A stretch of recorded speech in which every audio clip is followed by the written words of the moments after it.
Multiplying with zero. Hello, my name is Sarah. Thank you for joining me for this lesson. In this lesson, we are going to learn how to multiply with zero. You will need a whiteboard or a piece of paper and something to write with. Let's get started. If you remember, when we multiply, it means that we are adding quickly.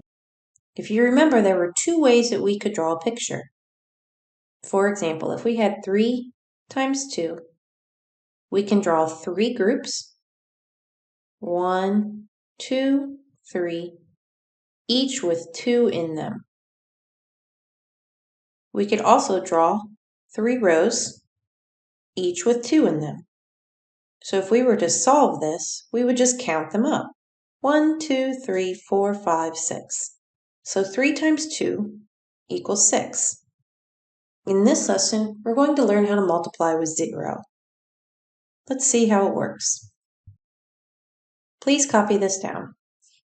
If I have 4 times 0, let's solve that. If I were to draw a picture of this, I would draw 4 groups, but each group would have nothing in them. There's nothing to put in them because 0 is nothing. When I draw the rows, I can't draw the rows because I would need 4 rows, but there's nothing in them. So 4 times 0 equals 0 because 0 means nothing.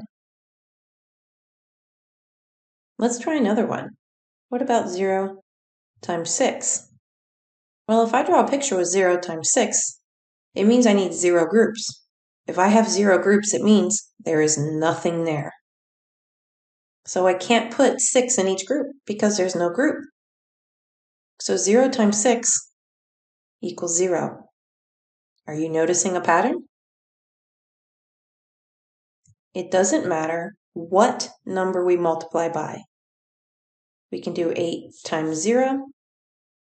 We can do 3 times 0. We can do 0 times 2.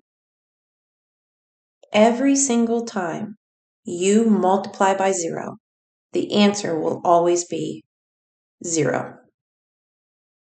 That will never change. You can have the number 2,617 times 0. Your answer will be 0. You can have 16 times 28 times 172 times 0.